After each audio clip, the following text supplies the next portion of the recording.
Good evening बच्चों। हम लोग स्टार्ट किया था हम लोगों ने पी ब्लॉक। अब आज हम लोग 1 to 1 एनसीईआरटी पढ़ेंगे पी ब्लॉक और जल्दी से जल्दी कवर करेंगे, ठीक है। तो पहली बात तो बच्चों पी ब्लॉक का मतलब समझो आप, last electron enter in P section, है ना, सभी बच्चों को मालूम होगा लास्ट इलेक्ट्रॉन किस में एंटर करता है, पी सेक्शन में एंटर करता है लास्ट इलेक्ट्रॉन, ठीक है। पी ब्लॉक में बच्चों कहाँ एनसीईआरटी में अंडरलाइन करना, 13 से लेके 18th ग्रुप तक आते हैं पी ब्लॉक में। बच्चों एक और चीज अंडरलाइन करना, पी ब्लॉक में मेटल भी आते हैं, मेटलॉइड भी आते हैं और नॉन मेटल भी आते हैं, ये भी अंडरलाइन करना। पी ब्लॉक में इनका जो जर्नल इलेक्ट्रॉनिक कॉन्फ़िगरेशन फार्मूला होता है एस कंप्लीटली भरा होता है और पी में इलेक्ट्रॉन जाते हैं 1 से लेकर 6 तक। ये कुछ बेसिक हमने बात की है कि अगर लास्ट इलेक्ट्रॉन एंटर करता है पी सेक्शन में तो पी ब्लॉक होता है, इसमें 13 से लेकर 18 ग्रुप तक आते हैं, इसमें मेटल, मेटलॉइड, नॉन मेटल तीनों आते हैं। और इसका जो जर्नल इलेक्ट्रॉनिक कॉन्फ़िगरेशन फार्मूला होता है बच्चों वो होता है NS2NP 1 से 6 तक। हम लोगों को बच्चों जो स्टार्ट करना है वो 15th ग्रुप करना है। बच्चों हम लोगों को जो स्टार्ट करना है वो 15th ग्रुप करना है और 15th ग्रुप में जो मेंबर हैं वो है nitrogen, phosphorus, arsenic, antimony and bismuth. बच्चों नाइट्रोजन, फास्फोरस, आर्सेनिक, एंटीमनी और बिस्मथ, इस फैमिली को हम लोग सब जानते हैं। इस फैमिली को नाइकोजेंस बोला जाता है और नाइकोजेंस का मतलब होता है बच्चों सफोकेशन। इनकी गैसेस सफोकेशन क्रिएट करती हैं। फुल एनसीईआरटी कवर कर रहे हैं बच्चों। इस फैमिली का जो जर्नल इलेक्ट्रॉनिक कॉन्फ़िगरेशन है वो है NS2NP3। इनके पास जो वैलेंस इलेक्ट्रॉन है बच्चों वो 5 होते हैं। इनके आउटर मोस्ट शेल में 5 इलेक्ट्रॉन होते हैं। सही, यहाँ तक आपने पूरी बात लिख ली बच्चों। जनरली इसमें जो एटॉमिक नंबर में डिफरेंस होता है बच्चों, एटॉमिक नंबर में जो डिफरेंस होता है वो 8, 18, 18, 32 का होता है। इसका एटॉमिक नंबर 7 होता है, इसका 15 होता है, इसका 33 होता है, इसका 51 होता है और बच्चों इसका 83 होता है। जो डिफरेंस है वो 8, 18, 18 और 32 का है। अब ये सब बेसिक्स बातें हैं, आज बहुत कवर करना है टॉपिक। नाइट्रोजन और फास्फोरस इसमें 2 नॉन मेटल हैं बच्चों। आप डाउन द ग्रुप जाएंगे तो मेटल एक कैरेक्टर पड़ता है। आर्सेनिक और एंटीमनी जो है बच्चों वो मेटलॉइड है और इसमें एक मेटल है बिस्मथ। बच्चों बिस्मथ इसमें इकलौता मेटल है। तो इस फैमिली में नाइट्रोजन और फास्फोरस 2 नॉन मेटल हैं। इस फैमिली में आर्सेनिक और एंटीमनी मेटलॉइड है और बिस्मथ इकलौता इस फैमिली में मेटल है। पहले आप इतना नोट करो। तो हमने पी ब्लॉक की स्टार्टिंग ऐसे की है कि पी ब्लॉक जो होता है वो 13 से 18 ग्रुप तक आता है। इसमें मेटल, मेटलॉइड और नॉन मेटल होते हैं। इनमें लास्ट इलेक्ट्रॉन किस में एंटर करता है, पी सेक्शन में करता है और इनका जर्नल इलेक्ट्रॉनिक कॉन्फ़िगरेशन NS2NP 1 से 6 होता है। ये सब आपको अच्छी तरीके से क्लियर हो जाना चाहिए। अगर मैं इनके कॉन्फ़िगरेशन की बात करूं बच्चों, नाइट्रोजन के या इनके, तो इनके अगर मैं कॉन्फ़िगरेशन की बात करूंगा तो आपको अच्छी तरह मालूम है nitrogen having 2s2 2p3 configuration, phosphorus having neon 3s2 3p3 configuration. आपको अच्छी तरह मालूम है ग्रुप में वैलेंस शेल कॉन्फ़िगरेशन सेम होता है, argon 3d10 4s2 4p3 configuration. इसमें क्रिप्टन, इस कॉन्फ़िगरेशन को जानते हैं कौन सा कॉन्फ़िगरेशन कहा जाता है, कंडेंस्ड फॉर्म बोला जाता है। 4d10 5s2 5p3 और इसका हो गया बच्चों xenon 4f14 5d10 6s2 6p3। तो बच्चों आप इनकी वैलेंस शेल में देख रहे हैं, इनकी सबकी आउटर मोस्ट शेल में 5 इलेक्ट्रॉन आते हैं बच्चों। 5 इलेक्ट्रॉन आते हैं इनके आउटर मोस्ट शेल में। इन सभी की आउटर मोस्ट शेल में कितने इलेक्ट्रॉन आते हैं, 5 वैलेंस इलेक्ट्रॉन आते हैं। ठीक बच्चों, यहां तक आप क्लियर कर लो इसे बहुत अच्छे से, बोलो इसे कर लो। अगर हम नाइट्रोजन की बात करें बच्चों, सबसे पहले ऑकरेंस की बात करते हैं। ऑकरेंस की बात करते हैं तो जो नाइट्रोजन है बच्चों, जो नाइट्रोजन है वो नेचर में नाइट्रोजन एज अ गैस मिलती है N2 के फॉर्म में। बच्चों नाइट्रोजन डायटोमिक फॉर्म में मिलती है, गैस के फॉर्म में मिलती है, जबकि इसकी फैमिली के बाकी मेंबर्स सॉलिड होते हैं और वो टेट्रा एटॉमिक फॉर्म में मिलते हैं। जैसे मैंने एक बहुत इंपॉर्टेंट क्वेश्चन बताया कि नाइट्रोजन इस फैमिली में ऑकरेंस में अगर देखा जाए तो ये गैस है और फास्फोरस सॉलिड है। नाइट्रोजन नेचर में किस फॉर्म में मिलती है? गैस के फॉर्म में मिलती है। और फास्फोरस किस फॉर्म में मिलता है? सॉलिड। तो क्वेश्चन अराइज होगा ऐसा क्यों होता है? क्वेश्चन अराइज होगा कि नाइट्रोजन गैस क्यों होती है। पहले इतनी बात क्लियर कर ली, नाइट्रोजन और फास्फोरस दो नॉन मेटल होते हैं, आर्सेनिक और एंटीमनी मेटलॉइड होते हैं और बिस्मथ मेटल होते हैं। बोलो बच्चों, ठीक है। इनके आउटर मोस्ट शेल का कॉन्फ़िगरेशन लिख लिया, जर्नल इन्हें नाइट्रोजन्स बोला जाता है, ये भी आपने लिख लिया। मैं ऑकरेंस की बात बता रहा हूँ आपको, मैं एक चीज बता रहा हूँ ना, जो नेचर में है नाइट्रोजन वो एज अ गैस मिलती है और अर्थ क्रस्ट में एनसीईआरटी में लिखा हुआ है नाइट्रोजन नेचर में एज अ गैस मिलती है बच्चों ना। नाइट्रोजन नेचर में एज अ गैस मिलती है। कितने परसेंट होती है bio? 78% by volume in air होती है। एयर में कितनी होती है? बाकी 21% ऑक्सीजन होती है, बाकी और अदर गैसेस होती हैं। तो नाइट्रोजन एटमॉस्फेयर में कितनी परसेंट होती है? 78%। अगर हम अर्थ क्रस्ट में देखें बच्चों, अर्थ क्रस्ट में जो नाइट्रोजन होता है ना वो दो फॉर्म में मिलता है। एक तो NaNO3 सोडियम नाइट्रेट, जिसे चाइल्ड सॉल्ट पीटर बोलते हैं, चिली सॉल्ट पीटर बोलते हैं। और एक मिलता है KNO3 के फॉर्म में, जिसको हम लोग इंडियन सॉल्ट पीटर बोलते हैं। ये नाइट्रेट के और भी बोले जाते हैं बच्चों। अगर अर्थ क्रस्ट में हम नाइट्रोजन को देखें तो वो इन दो फॉर्म में मिलता है, Chile saltpetre, child saltpetre बोलते हैं शायद, और एक KNO3 फॉर्म में जिसको हम लोग इंडियन सॉल्ट पीटर बोलते हैं। तो 92% गैस के फॉर्म में 70, और अगर अर्थ क्रस्ट में देखेंगे तो इन दोनों फॉर्म में मिलता है। बच्चों नाइट्रोजन गैस होता है, बाकी इसके जो मेंबर होते हैं वो सॉलिड होते हैं, जैसे P4 सॉलिड है। ऐसा क्यों होता है? रीजन बच्चों, नाइट्रोजन जो है ना, सबसे पहले अब यहाँ पर हम कंसेप्ट आते हैं। तो अब जैसे मान लो मैं सबसे पहले अगर हम साइज की बात करें, एटॉमिक रेडियस बोलो या कोवेलेंट रेडियस बोलो, अगर हम साइज की बात करें तो आप देखेंगे कि नाइट्रोजन से बिस्मथ की तरफ जाते वक्त साइज जो होता है वो कम हो जाता है। नाइट्रोजन से बिस्मथ की तरफ जाते वक्त रेडियस बढ़ जाती है। रेडियस क्यों बढ़ जाती है? शेल बढ़ जाती है। शेल बढ़ जाती है क्यों? शेल बढ़ जाने से साइज बढ़ जाएगा। तो नाइट्रोजन से बिस्मथ की तरफ जाते वक्त साइज बढ़ता है। बट बच्चों मैं बता दूं, आर्सेनिक से एंटीमनी और एंटीमनी से बिस्मथ की तरफ जाते वक्त साइज उतना इंक्रीज नहीं करता जितना इंक्रीज करना चाहिए था। उसका रीजन आप जानते हैं, डी और एफ की पुअर शील्डिंग होती है, बट एक्सेप्शन नहीं है। आर्सेनिक और एंटीमनी के बीच में या एंटीमनी और बिस्मथ के बीच में साइज का उतना डिफरेंस नहीं है जितना होना चाहिए था। उसके पीछे रीजन है डी और एफ की पुअर शील्डिंग। तो अगर हम नाइट्रोजन से देखें तो नाइट्रोजन का साइज सबसे छोटा, then phosphorus, then arsenic, then antimony and then bismuth. तो इस फैमिली में सबसे छोटा साइज किसका है? नाइट्रोजन। नाइट्रोजन का साइज सबसे छोटा साइज है, स्मॉलेस्ट साइज। अब बच्चों मैं आपको बताता हूं कि why nitrogen is a gas and phosphorus is a solid. Is a very important question. बच्चों ये क्वेश्चन भी पूछा जाता है कि नाइट्रोजन गैस क्यों होती है और फास्फोरस सॉलिड क्यों होता है। उसका रीजन है, जो नाइट्रोजन है बच्चों वो ट्रिपल बॉन्ड बना सकती है। नाइट्रोजन के बीच में ट्रिपल बॉन्ड होता है। इसका रीजन क्या है? ये एक सिग्मा बॉन्ड है, ये दोनों जो बॉन्ड है ये पाई बॉन्ड है। कौन सा पाई है? नाइट्रोजन का p ऑर्बिटल। मान लो अगर मैं नाइट्रोजन का कॉन्फ़िगरेशन लिखूं तो नाइट्रोजन का क्या कॉन्फ़िगरेशन होता है? 2s2 2p3। बोलो, दूसरे नाइट्रोजन का भी क्या कॉन्फ़िगरेशन होता है? 2s2 और 2p3।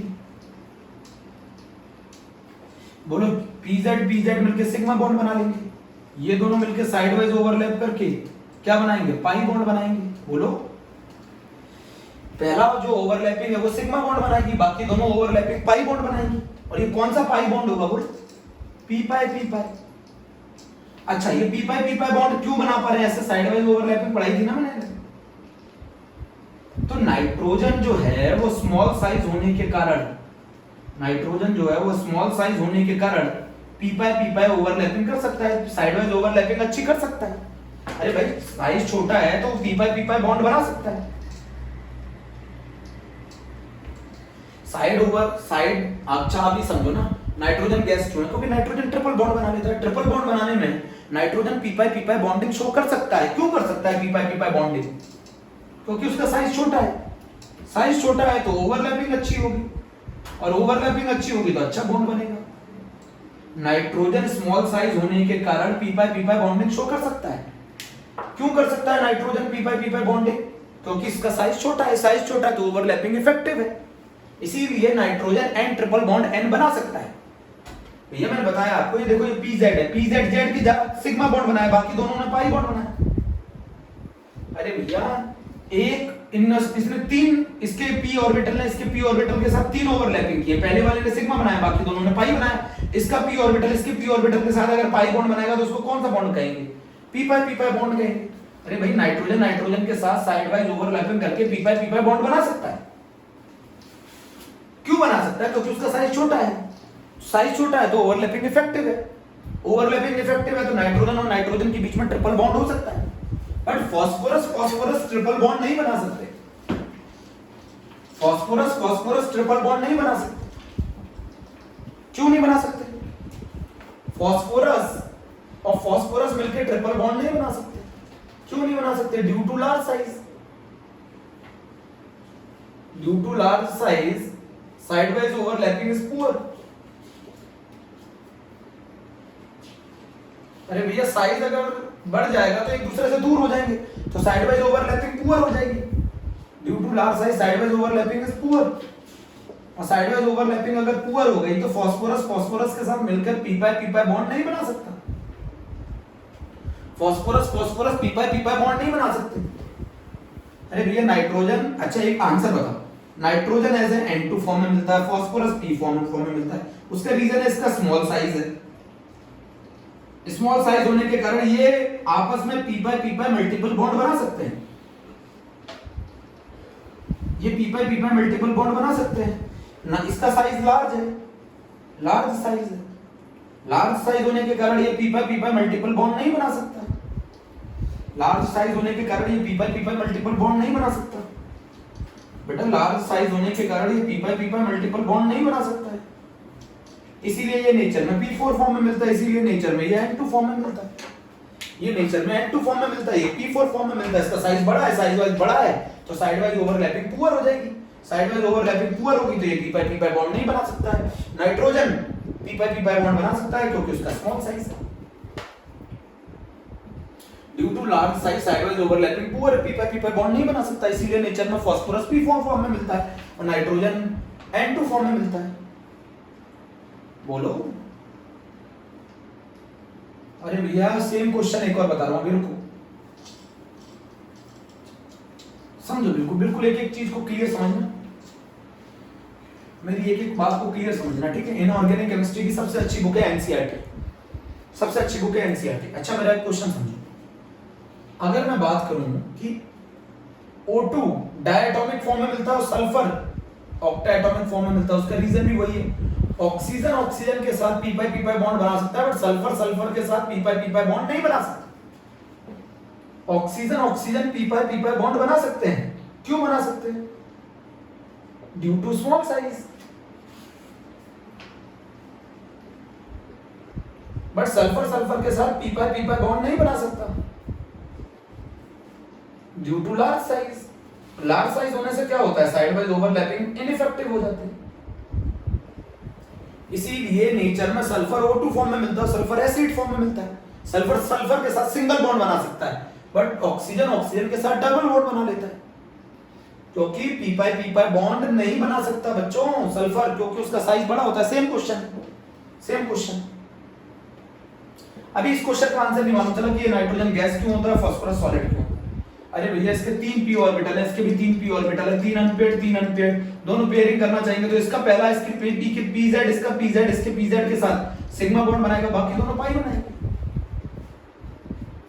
पहला बॉन्ड सिग्मा होते हैं, बाकी दोनों पाई होते हैं। कौन से पाई है? इसका p इसके p के साथ साइड वाइज ओवरलैपिंग कर रहा है, p पाई बॉन्ड बना रहा है, तो नाइट्रोजन और नाइट्रोजन आपस में मिलकर p पाई बॉन्ड बना सकते हैं, इसलिए nitrogen N triple bond N form में मिलता है, डायटोमिक फॉर्म में मिलता है, जबकि फास्फोरस p पाई बॉन्ड नहीं बना सकता, इसीलिए वो टेट्राएटॉमिक फॉर्म में मिलता है।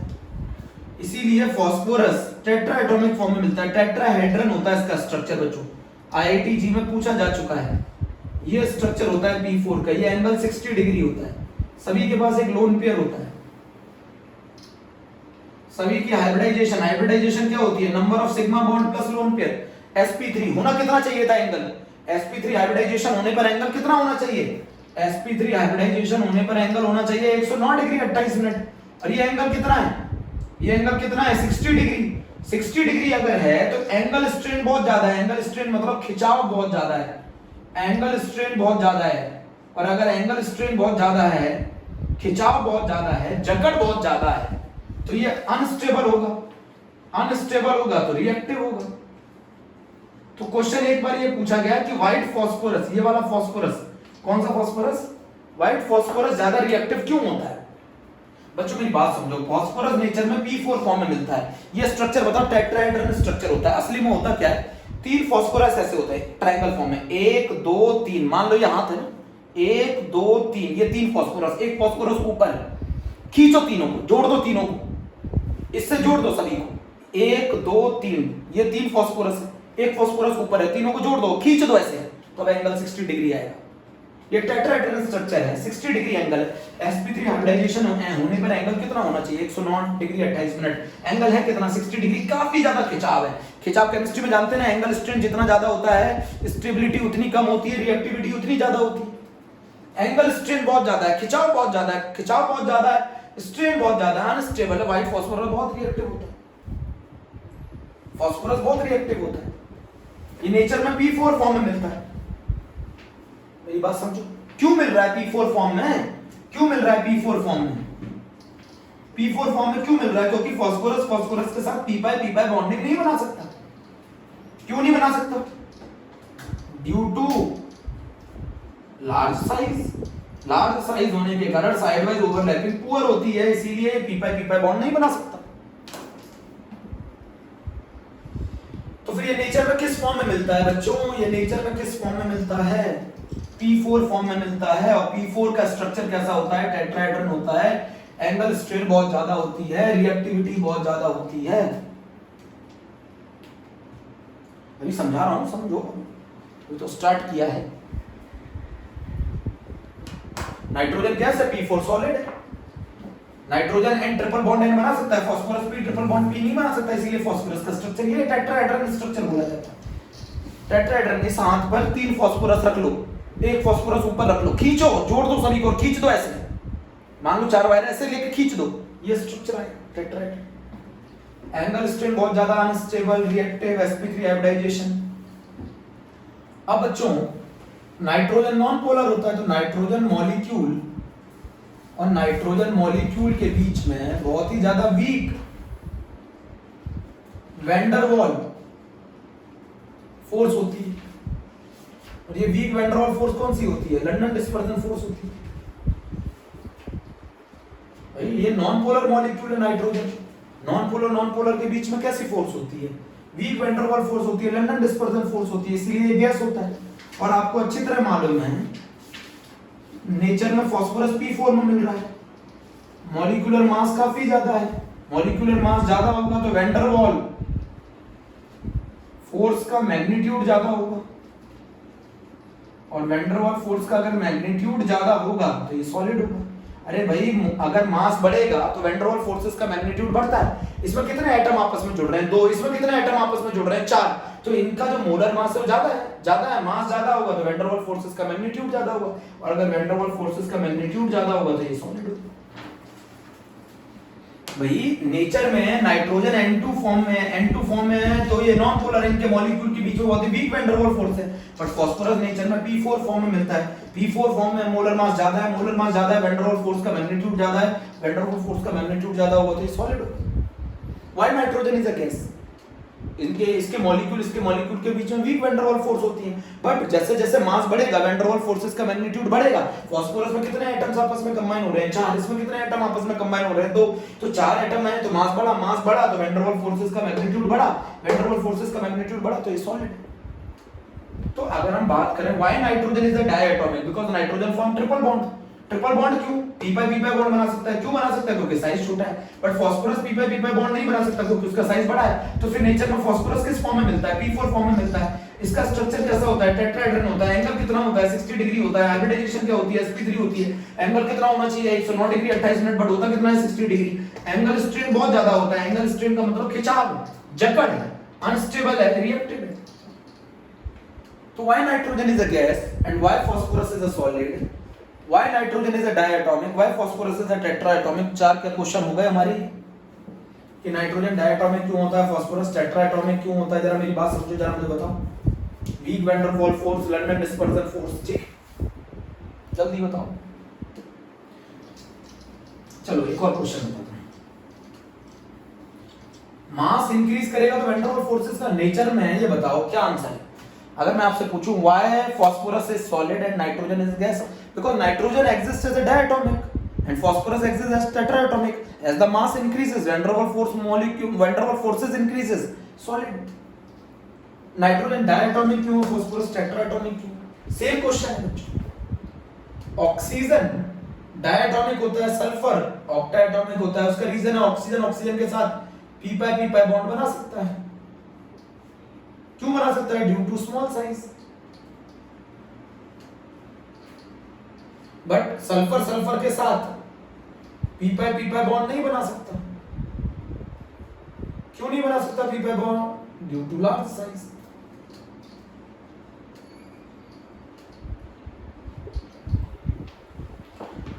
ऑक्सीजन ऑक्सीजन के साथ पी पाई बॉन्ड बना सकता है due to small size. Sulphur sulphur के साथ पी पाई बॉन्ड नहीं बना सकता ड्यू टू लार्ज साइज, इसीलिए ऑक्सीजन डायटोमिक होती है, जबकि सल्फर ऑक्टाएटोमिक होता है। ऑक्टाएटोमिक है, आपको मालूम है इसका स्ट्रक्चर क्राउन स्ट्रक्चर होता है बच्चों, क्राउन स्ट्रक्चर होता है या फिर पकड़ रिंग स्ट्रक्चर भी बोलते हैं। क्राउन स्ट्रक्चर बोलते हैं या फिर बच्चों पकड़ रिंग स्ट्रक्चर बोलते हैं।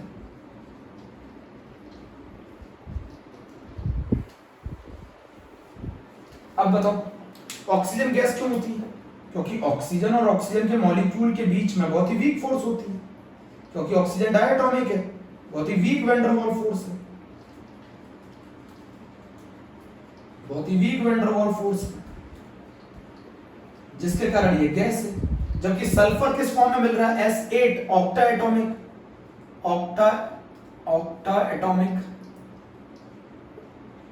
ऑक्टाएटोमिक फॉर्म में मिल रहा है, और सल्फर ऑक्टाएटोमिक फॉर्म में मिल रहा है, मतलब मोलर मास ज्यादा है, और मोलर मास अगर ज्यादा है तो वैन डर वाल्स फोर्सेस का मैग्नीट्यूड ज्यादा है, वैन डर वाल्स फोर्सेस का मैग्नीट्यूड ज्यादा है, और अगर वैन डर वाल्स फोर्सेस ज्यादा स्ट्रांग होंगी तो ये सॉलिड होगा। सेम क्वेश्चन कि why nitrogen is a gas and phosphorus is a solid, and why oxygen is a gas and sulfur is solid, why oxygen is a diatomic, sulfur is octaatomic structure। पहले इतनी काम करो, पहले चलो check करो, note करो।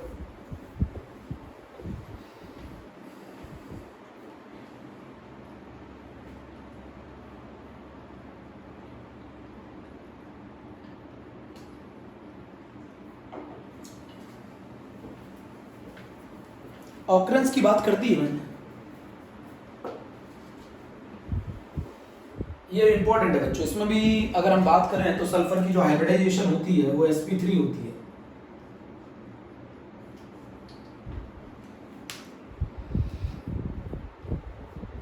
Phosphorus के ज्यादा रिएक्टिव होने की वजह क्या है, ये वजह नहीं आए तो बताना, दोबारा से फिर से समझाएंगे, समझाते रहेंगे जब तक तुम्हें ना आ जाए।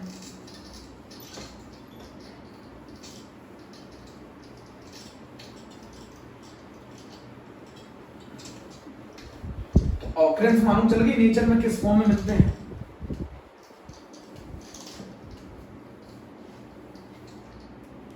बच्चों अगर हम एलोट्रॉप्स की बात करें, एलोट्रॉप्स जानते क्या होता है, एक ही एलिमेंट की प्योर फॉर्म, उसमें उस एलिमेंट के अलावा कुछ नहीं मिलेगा, एलिमेंट की प्योर फॉर्म को एलोट्रॉप्स बोलते हैं। तो अगर मैं फास्फोरस के एलोट्रॉप्स की बात करूं, फास्फोरस के एलोट्रॉप्स की बात करूं तो इसके 3 एलोट्रॉप्स होते हैं, एक व्हाइट फास्फोरस, एक रेड फास्फोरस, एक ब्लैक फास्फोरस, 3 एलोट्रॉप्स होते हैं। बच्चों फास्फोरस के 3 एलोट्रॉप्स होते हैं, white phosphorus, red phosphorus, black phosphorus. जो व्हाइट फास्फोरस है ये नेचुरल होता है, ये नेचर में जो फास्फोरस होता है वो व्हाइट के फॉर्म में मिलता है, और इस व्हाइट से बनाए जाते हैं ये दोनों, तो ये दोनों आर्टिफिशियल होते हैं। Red phosphorus and black phosphorus artificial होते हैं।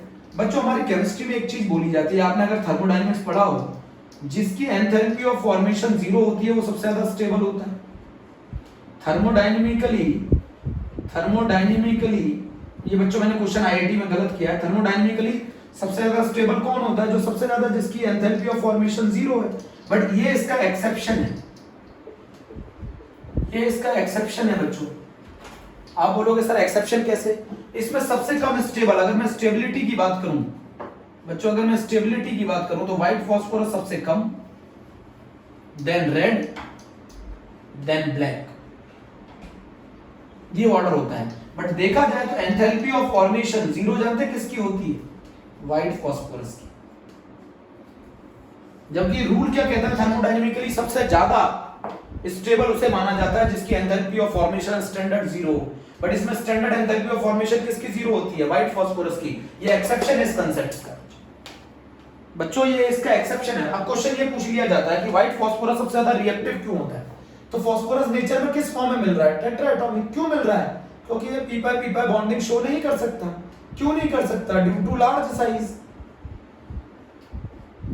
ड्यू टू लार्ज साइज ये पी पाई बॉन्डिंग शो नहीं कर सकता। तो फिर बताओ इसका स्ट्रक्चर कैसा होता है? इसका स्ट्रक्चर टेट्राहेड्रन होता है बच्चों। आईआईटी ने एंगल पूछा था इसका, आईआईटी ने ये एंगल पूछा था 60 डिग्री। फास्फोरस के आउटर मोस्ट शेल में 5 इलेक्ट्रॉन होते हैं बच्चों, 3 बॉन्डिंग में यूज कर लिए, एक लोन पे। हाइब्रिडाइजेशन हर किसी की sp3। हाइब्रिडाइजेशन कैसे निकालते हैं? Number of lone pair plus number of sigma bond, 3 sigma bond 1 lone pair, sp3 hybridization. Angle strain बहुत ज्यादा होता है। अरे भैया एंगल स्ट्रेन मतलब खिंचाव बहुत ज्यादा होता है। क्यों ज्यादा होता है? क्योंकि एंगल बहुत कम है 60 डिग्री। खिंचाव अगर ज्यादा होगा तो हमारे यहाँ बॉन्ड क्या होंगे? वो वीक होंगे। तो ये बहुत ज्यादा रिएक्टिव होता है, बहुत ज्यादा रिएक्टिव होता है। अच्छा, इसीलिए अगर आप व्हाइट फास्फोरस को ऑक्सीजन की प्रेजेंस में रख देंगे तो ये ऑक्सीजन के साथ जलने लग जाएगा और क्या बनाने लग जाएगा? P4O10 बनाने लगेगा और चमकने लगेगा। इसी को बोलते हैं फास्फोरोसेंस।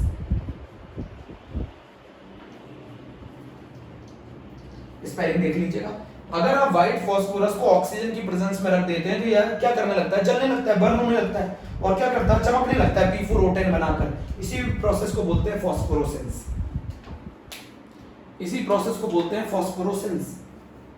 तो फास्फोरस के एलोट्रोप्स कौन कौन से होते हैं? व्हाइट होता है, रेड होता है, ब्लैक होता है, जिसमें व्हाइट फास्फोरस नेचुरल होता है, इससे दोनों बनाए जाते हैं।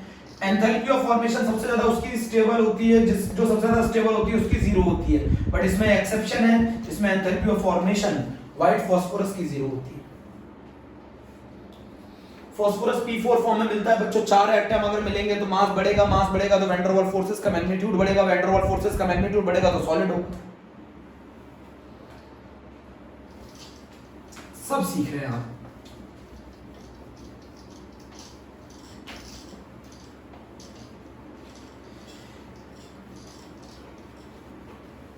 बच्चों एनसीईआरटी रखा करो अपने पास। इनऑर्गेनिक केमिस्ट्री पढ़ने की सबसे अच्छी बुक एनसीईआरटी है।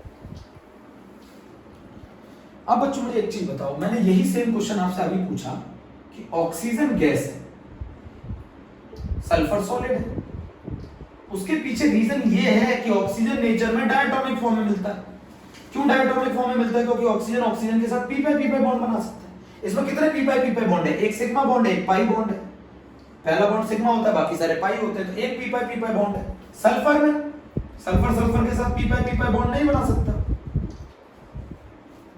सल्फर के साथ पी पाई बॉन्ड नहीं बना सकता। कौन सा स्ट्रक्चर है बच्चों? Crown structure. Same question, crown structure, पकड़ रिंग स्ट्रक्चर भी बोला जाता है,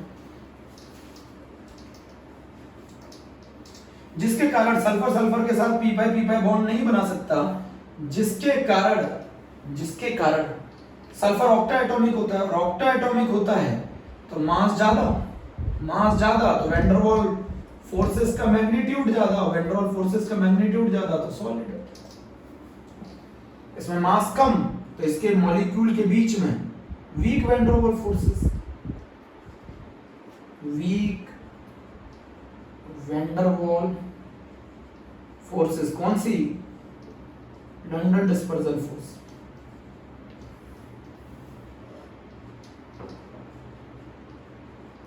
समझ गए?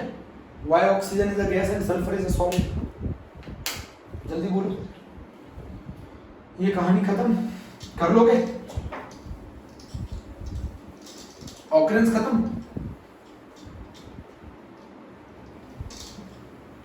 हमारी सबसे इंपॉर्टेंट कहानी आ रही है, पहले नोट करो बच्चों।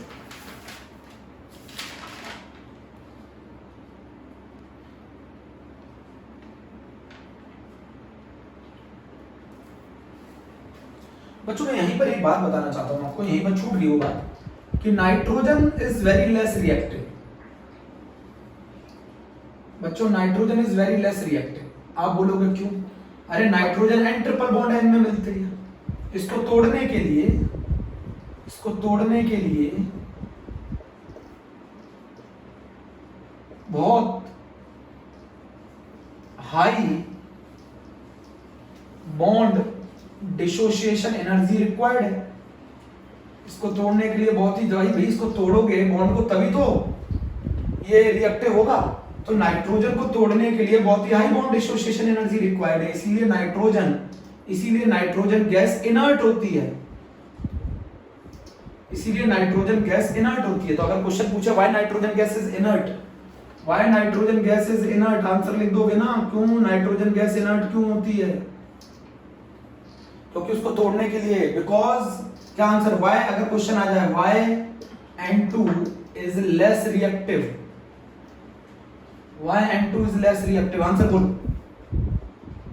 आंसर बोलो because N triple bond N, nitrogen में क्या होता है N triple bond N and have very high and very high bond dissociation energy। Nitrogen बहुत ही लेस रिएक्टिव क्यों होती है? उसका रीजन है क्योंकि नाइट्रोजन के अंदर बहुत ही हाई बॉन्ड डिसोसिएशन एनर्जी होती है, क्योंकि उसको रिएक्ट करने के लिए ट्रिपल बॉन्ड तोड़ना होगा। ट्रिपल बॉन्ड को तोड़ने में बहुत ही ज्यादा एनर्जी रिक्वायर्ड होती है, इसीलिए नाइट्रोजन एक तरीके से क्या मानी जाती है? इनर्ट मानी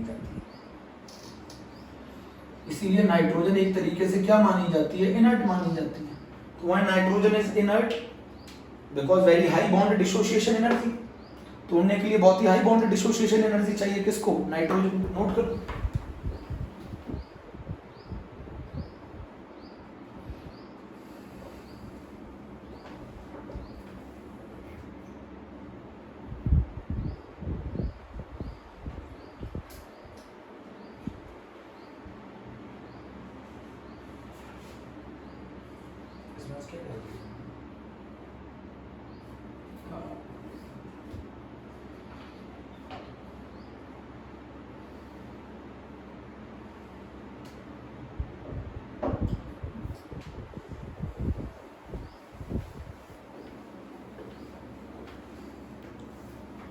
बोलो,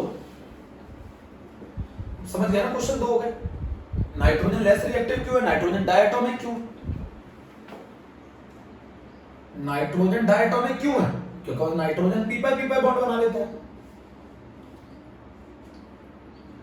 फास्फोरस टेट्राएटॉमिक क्यों है? क्योंकि वो पी पाई बॉन्ड नहीं बना पाता। ये आंसर हो गया। नाइट्रोजन लेस रिएक्टिव क्यों? रीजनिंग क्वेश्चन बहुत होते हैं इसमें, क्योंकि nitrogen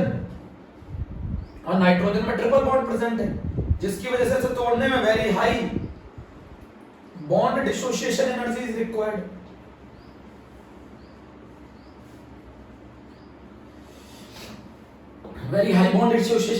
required. Nitrogen less reactive है, फास्फोरस बहुत ज्यादा रिएक्टिव है। फास्फोरस के ज्यादा रिएक्टिव होने के पीछे क्या रीजन है? वो 4 फास्फोरस से जुड़ के बना होता है, टेट्राहेड्रल स्ट्रक्चर बनाता है, एंगल 60 डिग्री होता है, एंगल स्ट्रेन बहुत ज्यादा होता है, खिंचाव बहुत ज्यादा होता है, जकड़ बहुत ज्यादा होती है।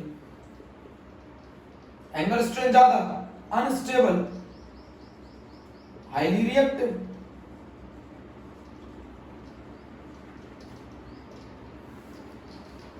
ये कोई कंप्लीट टॉपिक हो गया ये वाला।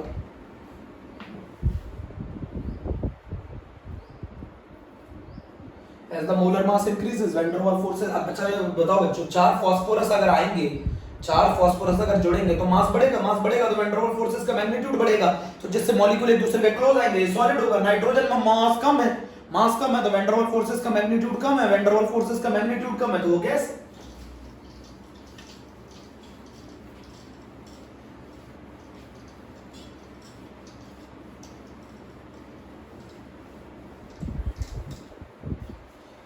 अब बच्चों बात समझो, हम फिजिकल प्रॉपर्टीज पढ़ रहे थे तो सबसे पहले हम फिजिकल प्रॉपर्टीज में आते हैं और सबसे पहली फिजिकल प्रॉपर्टी आती है इलेक्ट्रॉनिक कॉन्फ़िगरेशन।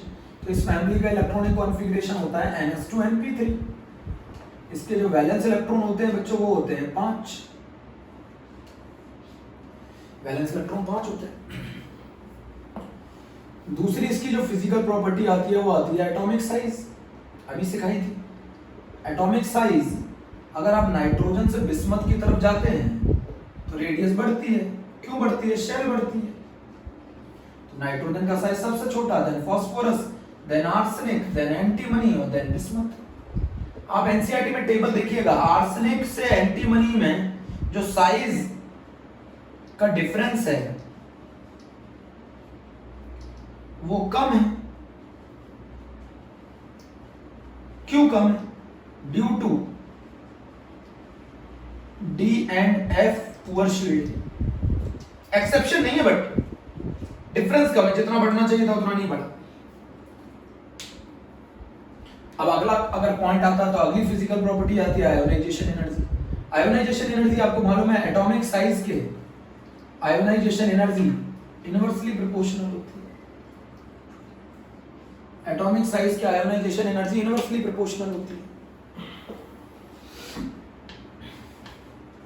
एटॉमिक साइज की आयोनाइजेशन एनर्जी इनवर्सली प्रोपोर्शनल होती है। अगर रेडियस बढ़ेगी तो आयोनाइजेशन एनर्जी कम होगी। तो अगर हम बात करें नाइट्रोजन, फास्फोरस, आर्सेनिक, एंटीमनी और बिस्मथ की, तो आप देखेंगे सबसे ज्यादा आयोनाइजेशन एनर्जी नाइट्रोजन की होती है क्योंकि उसका साइज सबसे छोटा है। आयोनाइजेशन एनर्जी जो होती है बच्चों वो साइज के इनवर्सली प्रोपोर्शनल होती है। साइज के इनवर्सली प्रोपोर्शनल है तो इस फैमिली में सबसे ज्यादा आयोनाइजेशन एनर्जी किसकी है? नाइट्रोजन की। अब यहाँ एक इंपॉर्टेंट क्वेश्चन आता है बच्चों, यहाँ एक इंपॉर्टेंट क्वेश्चन आता है और वो इंपॉर्टेंट क्वेश्चन ये है, वो इंपॉर्टेंट क्वेश्चन क्या है? वो ये है कि आयोनाइजेशन एनर्जी जो 1 है बच्चों, वो जो है वो कार्बन की सबसे कम, फिर ऑक्सीजन की, देन नाइट्रोजन की। अब क्वेश्चन आता है कि आयोनाइजेशन एनर्जी 1 जो है वो ऑक्सीजन और नाइट्रोजन में अगर हम कंपैरिजन करें तो ऑक्सीजन और नाइट्रोजन में, तो oxygen having a configuration 1s2 2s2 2p4, nitrogen having a configuration 1s2 2s2 2p3। अगर मैं ऑक्सीजन का कंपैरिजन करूं तो 1s2 2s2 2p4 1s2 2s2 2p3, ये कैसा है बच्चों? हाफ फिल्ड है। अगर ये हाफ फिल्ड है तो ये स्टेबल है। तो इसमें से अमाउंट आपको ज्यादा एनर्जी देनी पड़ेगी ना इलेक्ट्रॉन को निकालने के लिए। भाई ये स्टेबल है, स्टेबल में से इलेक्ट्रॉन निकालना मुश्किल है। तो आयोनाइजेशन एनर्जी 1 जो होती है वो नाइट्रोजन की ज्यादा होती है ऑक्सीजन से। बट अगर मैं आयोनाइजेशन एनर्जी 2 की बात करूं, अगर बच्चों मैं आयोनाइजेशन एनर्जी 2 की बात करूं, मेरी बात सुनना बहुत ध्यान से। अगर मैं आयोनाइजेशन एनर्जी 2 की बात करूं तो इसका मतलब है कि मैंने नाइट्रोजन में से भी एक इलेक्ट्रॉन निकाल लिया है और ये बन गया N+ और मैंने ऑक्सीजन में से भी एक इलेक्ट्रॉन निकाल लिया है O+। अब इसका कॉन्फ़िगरेशन क्या हो गया बच्चों? 1s2 2s2 2p2 हो गया। और इसका कॉन्फ़िगरेशन क्या हो गया? 1s2 2s2 2p3 हो गया। अब बताओ किसकी आयोनाइजेशन एनर्जी ज्यादा है? अब ऑक्सीजन की ज्यादा है क्योंकि अब ऑक्सीजन हाफ फिल्ड हो गया। एक इलेक्ट्रॉन को निकालने के बाद अब ऑक्सीजन हाफ फिल्ड हो गया। तो अगर हम बात करें तो आयोनाइजेशन एनर्जी जो है 1 वो नाइट्रोजन की ज्यादा होती है ऑक्सीजन की, और अगर हम बात करें आयोनाइजेशन एनर्जी 2 की तो वो नाइट्रोजन की कम होती है ऑक्सीजन से। नोट करो बच्चों, 2 पॉइंट क्लियर कर दिए, जरा नोट करो, जरा नोट करो।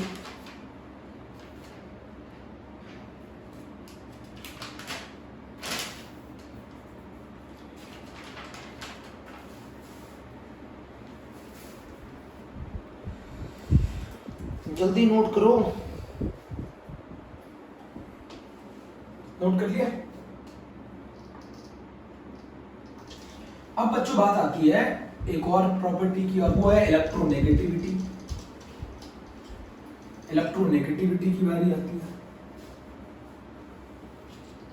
आपको अच्छी तरह मालूम है इलेक्ट्रोनेगेटिविटी की बात करते हैं। Electro negativity. आपको मालूम है इलेक्ट्रोनेगेटिविटी रेडियस के इनवर्सली प्रोपोर्शनल होती है, साइज बढ़ेगा तो इलेक्ट्रोनेगेटिविटी कम होगी। नाइट्रोजन से बिस्मथ की तरफ जाते वक्त रेडियस बढ़ती है, इलेक्ट्रोनेगेटिविटी कम हो जाती है। नाइट्रोजन से बिस्मथ की तरफ जाते वक्त रेडियस बढ़ती है, इलेक्ट्रोनेगेटिविटी कम हो जाती है। सबसे ज्यादा इलेक्ट्रोनेगेटिविटी नाइट्रोजन की होती है 3, फिर फास्फोरस की होती है 2.1, फिर आर्सेनिक की होती है 2, फिर एंटीमनी और बिस्मथ की बराबर होती है आई थिंक 1.9 1.9। आप एनसीईआरटी में से देख लीजिएगा। Nitrogen is the most electronegative element in this family. Nitrogen is the most electronegative element in this family. इनको जल्दी जल्दी पढ़ा करो बच्चों। अगर मैं इलेक्ट्रोनेगेटिविटी की बात करूं तो इलेक्ट्रोनेगेटिविटी वो tendency to attract the shared pair of electron towards itself in a covalently bonded atom. तो नाइट्रोजन की इलेक्ट्रोनेगेटिविटी 3 होती है, 2.1 होती है, 2 होती है, 1.9 और 1.9। आप समझ गए होंगे बिस्मथ के केस में पुअर शील्डिंग आती है F की, जिसकी वजह से न्यूक्लियर चार्ज बढ़ जाता है। न्यूक्लियर चार्ज बढ़ जाएगा, फोर्स ऑफ अट्रैक्शन बढ़ जाएगा। अगली ये हो गई एक और property electronegativity. Next one is density. Next one is density. Density की बात करूं तो अगर मैं नाइट्रोजन से बिस्मथ की तरफ जाऊं तो डेंसिटी बढ़ती है। डेंसिटी क्यों बढ़ती है? क्योंकि मास बढ़ता है। मास बढ़ेगा तो डेंसिटी बढ़ेगी। तो नाइट्रोजन से बिस्मथ की तरफ जाते वक्त डेंसिटी बढ़ती है, तो नाइट्रोजन की सबसे कम, then phosphorus, then arsenic, then antimony और देन बिस्मथ। क्यों भाई क्यों? क्योंकि नाइट्रोजन से बिस्मथ की तरफ जाते वक्त मास बढ़ता है, मास बढ़ेगा तो डेंसिटी बढ़ेगी। भाई डेंसिटी होती क्या है? Mass by volume. तो जितना वॉल्यूम बढ़ता है उससे कहीं ज्यादा मास बढ़ता है, तो डेंसिटी बढ़ेगी। अरे भैया नाइट्रोजन से बिस्मथ की तरफ जाते वक्त डेंसिटी बढ़ती है क्योंकि मास बढ़ता है, मास बढ़ेगा तो डेंसिटी बढ़ेगी। नोट किया? आयोनाइजेशन एनर्जी खत्म, इलेक्ट्रोनेगेटिविटी खत्म, डेंसिटी खत्म, ऑकरेंस खत्म।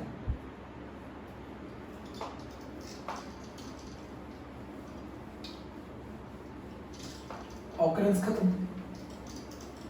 बच्चों इसमें एक बहुत इंपॉर्टेंट प्रॉपर्टी है जो मैं आपको बताना चाहता हूं, और वो है मेल्टिंग पॉइंट। आप अगर इसे टेबल में पढ़ेंगे तो कैसे याद रखेंगे मैं बता दूं। नाइट्रोजन, फास्फोरस, आर्सेनिक, एंटीमनी और बिस्मथ। बच्चों ये तीनों जो है ना ये नेटवर्क स्ट्रक्चर बनाते हैं। कैसा स्ट्रक्चर बनाते हैं? Network structure. और नेटवर्क स्ट्रक्चर का मतलब मेल्टिंग पॉइंट बहुत ज्यादा। और नाइट्रोजन तो बहुत ही आसान है, डायटोमिक है गैस, और फास्फोरस सॉलिड है। बोलो, नाइट्रोजन गैस है, फास्फोरस सॉलिड है। भाई ये तो P4 बनाता है, ये N2 बनाता है। तो सबसे कम तो मेल्टिंग पॉइंट नाइट्रोजन का, फिर फास्फोरस का, फिर आर्सेनिक का, है ना। अब बच्चों मैं आपको बताना चाहता हूं इन तीनों में ही नेटवर्क स्ट्रक्चर है, बट इन तीनों में इसके एटम्स का साइज छोटा है तो इसका जो नेटवर्क होगा वो स्ट्रॉन्ग होगा। भाई इसके एटम का साइज छोटा है तो उनके बीच की bonding strong. Nitrogen, phosphorus, arsenic. Arsenic का मेल्टिंग पॉइंट ज्यादा होगा क्योंकि उसमें नेटवर्क स्ट्रक्चर है। फास्फोरस P4 फॉर्म में मिलता है, नाइट्रोजन N2 फॉर्म में मिलता है। तो देखा जाए तो फास्फोरस, सुन रहे ना, इसका मेल्टिंग पॉइंट ज्यादा होता है। इनका भैया नेटवर्क स्ट्रक्चर, इसका टेट्राहेड्रन है, ये तो गैस, इसका मेल्टिंग पॉइंट ज्यादा होता है क्योंकि इसमें नेटवर्क स्ट्रक्चर है। बट इसके नेटवर्क स्ट्रक्चर ज्यादा स्ट्रॉन्ग है किसके कंपैरिजन में? एंटीमनी और बिस्मथ के कंपैरिजन में। क्योंकि बिस्मथ के केस में एटम का साइज बढ़ जाता है जिससे उनका नेटवर्क वीक पड़ जाते हैं, जिसकी वजह से आर्सेनिक का मेल्टिंग पॉइंट एंटीमनी और बिस्मथ से भी ज्यादा होता है।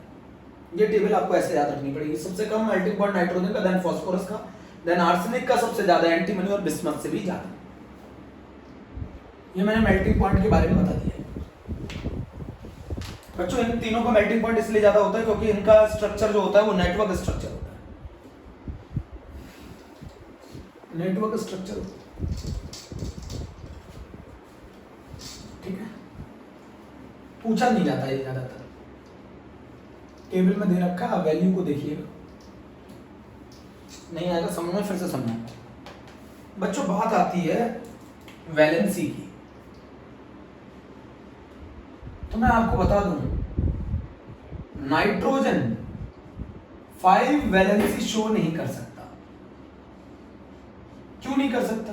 क्योंकि उसका 1s2, 2s2, 2p3, उसके पास कोई वैकेंट डी ऑर्बिटल नहीं होता। नाइट्रोजन कभी भी 5 वैलेंसी शो नहीं कर सकता क्योंकि उसके पास वैकेंट डी ऑर्बिटल नहीं होता। ये अपनी वैलेंसी को एक्सटेंड नहीं कर सकते। सेकंड पीरियड के मेंबर अपनी वैलेंसी को एक्सटेंड नहीं कर सकते।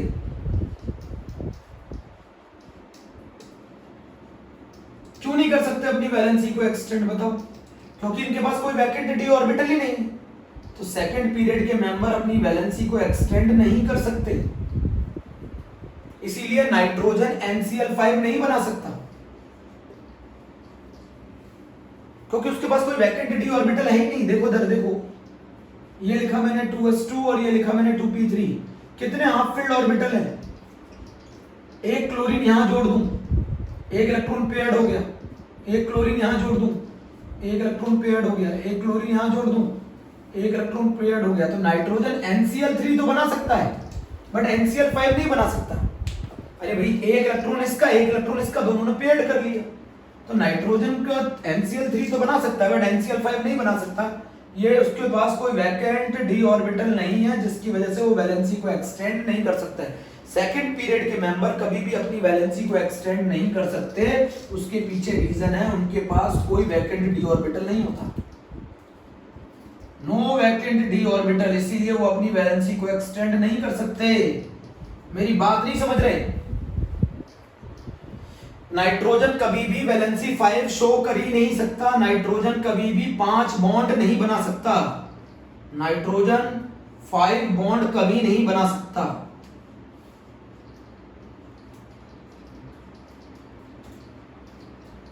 अच्छा, नाइट्रोजन मैक्सिमम कितने बॉन्ड बना सकता है? नाइट्रोजन मैक्सिमम 4 बॉन्ड बना सकता है। इसे कोवैलेंसी कहते हैं। मैक्सिमम 4, 3 कोवैलेंट बॉन्ड की वजह से,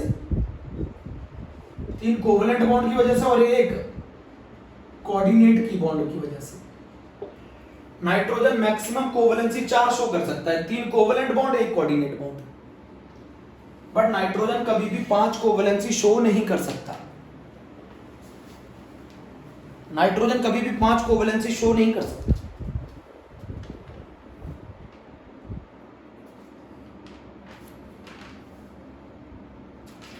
नाइट्रोजन कभी भी 5 कोवैलेंसी शो नहीं कर सकता।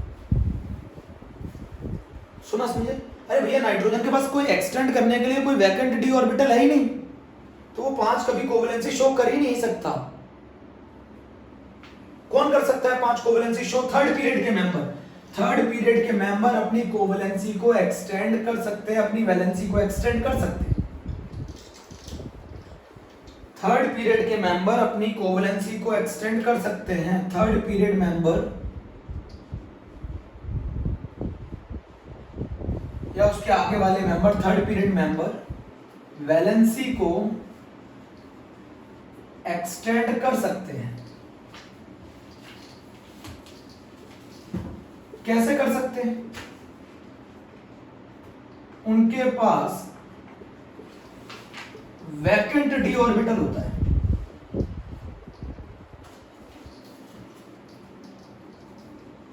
जिसकी वजह से वो कोवैलेंसी को एक्सटेंड कर सकते हैं। थर्ड पीरियड मेंबर अपनी कोवैलेंसी को एक्सटेंड कर सकते हैं। कहां तक? फास्फोरस न्यूट्रल स्टेट में। फास्फोरस न्यूट्रल स्टेट में कितनी कोवैलेंसी शो करता है? 5। और चार्ज स्टेट में, नेगेटिव चार्ज में कितनी शो करता है? 6। अब जरा बात समझते हैं। फास्फोरस का क्या कॉन्फ़िगरेशन होता है? 3s2 3p3 3d0, ये ground state configuration. 3s2 3p3 3d0। एक इलेक्ट्रॉन को बच्चों यहां से यहां प्रमोट कर दो। अगर मैं एक इलेक्ट्रॉन यहां प्रमोट करूंगा तो 3s1 3p3 3d1, 3s1 3p3 3d1। बताओ, एक क्लोरीन यहां जोड़ दूं, एक क्लोरीन यहां जोड़ दूं, एक क्लोरीन यहां जोड़ दूं, एक क्लोरीन यहां जोड़ दूं। क्लोरीन को एक ही इलेक्ट्रॉन चाहिए होता है, 7 होते हैं उसके पास, ऐसे एक इलेक्ट्रॉन चाहिए। क्या बना सकता है? PCl5 बना सकता है। फास्फोरस PCl3 भी बना सकता है, बट नाइट्रोजन NCl5 नहीं बना सकता। नाइट्रोजन कभी भी 5 बॉन्ड नहीं बना सकता। क्यों नहीं बना सकता? उसके पास वैकेंट डी ऑर्बिटल नहीं होता। जिसकी वजह से वो अपनी वैलेंसी को एक्सटेंड नहीं कर सकता, जबकि फास्फोरस के पास वैकेंट डी ऑर्बिटल होता है जिसकी वजह से वो अपनी वैलेंसी को एक्सटेंड कर सकता है। फास्फोरस न्यूट्रल स्टेट में कितने मैक्सिमम बॉन्ड बना सकता है? 5, और नेगेटिव चार्ज आने पर 6। नोट करो।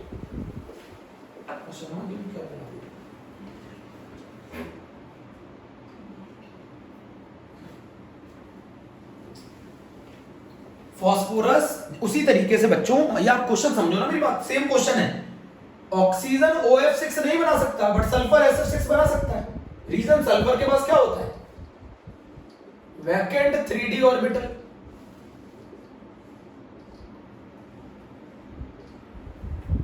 Vacant 3d orbital. Oxygen OF6 नहीं बना सकता जबकि सल्फर SF6 बना सकता है, क्योंकि सल्फर के पास वैकेंट d ऑर्बिटल होता है। सही है। उसी तरीके से अगर मैं पूछूं नाइट्रोजन NCl5 बना सकता है, आंसर है नहीं। क्यों नहीं बना सकता? जबकि PCl5 बन सकता है। रीजन बोलो। सल्फर के पास, वो फास्फोरस के पास क्या है? Vacant d orbital. अरे भैया, थर्ड पीरियड के मेंबर अपनी वैलेंसी को एक्सटेंड कर सकते हैं भैया, वैकेंट d ऑर्बिटल होने की वजह से एक्सटेंड कर सकते हैं। मेरी बात ही नहीं सुनते हो। ऑक्सीजन अपनी वैलेंसी एक्सटेंड कर ही नहीं सकता, सेकंड पीरियड का मेंबर, उसके पास डी होता नहीं है। फास्फोरस अपनी वैलेंसी को एक्सटेंड कर सकता है, उसके पास 3d होता है। सल्फर अपनी वैलेंसी को एक्सटेंड कर सकता है, 3 होता है, उसके पास भी वैकेंट 3d होता है। चलो ठीक है, इतना करो पहले, तो इतना करो, फिर मुझे बताना। अगला वीडियो बनाऊंगा इसके बाद, ठीक है? एक वीडियो हो गया, अगला वीडियो फिर आएगा, ठीक है बेटा? इसको कंप्लीट करो, ठीक है? Okay, thank you.